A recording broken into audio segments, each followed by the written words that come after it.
ನಮಸ್ಕಾರ ವೀಕ್ಷಕರೇ, Karnataka power TV ನ್ಯೂಸ್ಗೆ ತಮ್ಮೆಲ್ಲರಿಗೂ ಸ್ವಾಗತ. ವಾರ್ತೆಗಳ ವಿವರ.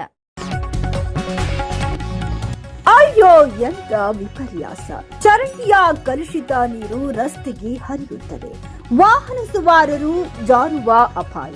ದುರ್ವಾಸನೆಯಿಂದ ಮೂಗು ಮುಚ್ಚಿಕೊಳ್ಳುವ ಸಾರ್ವಜನಿಕರು. ಸಂಡೂರು ತಾಲೂಕು ಕಚೇರಿಯ ಪಕ್ಕದ ಚರಂಡಿ ಬ್ಲಾಕ್ ರಸ್ತೆಗೆ ಹರಿಯುತ್ತಿರುವ ಕೊಳಚೆ ನೀರು. ಸಾರ್ವಜನಿಕರ ಪರದಾಟ. ಪುರಸಭೆ ಅಧಿಕಾರಿಗಳ ತಕ್ಷಣ ಕ್ರಮಕ್ಕೆ ಸಾರ್ವಜನಿಕರ ಆಗ್ರಹ. ಪುರಸಭೆ ಇದ್ದರೂ ಚರಂಡಿ ಹಾಳಾಗಿರುವುದು ವಿಷಾದನೀಯ.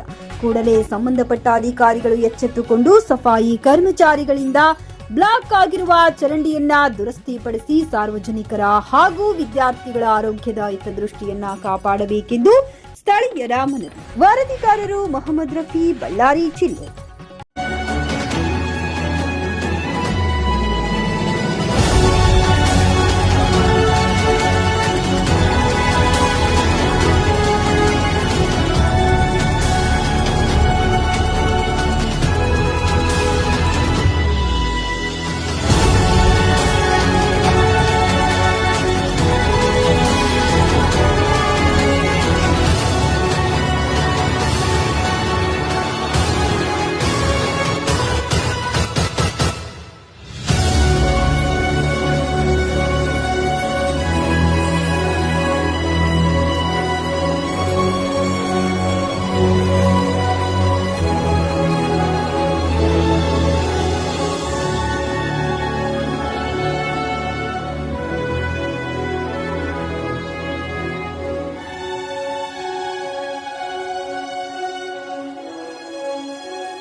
ನೀವಿನ್ನು ನಮ್ಮ ಚಾನೆಲ್ಗೆ ಸಬ್ಸ್ಕ್ರೈಬ್ ಮಾಡಿಲ್ಲವೇ?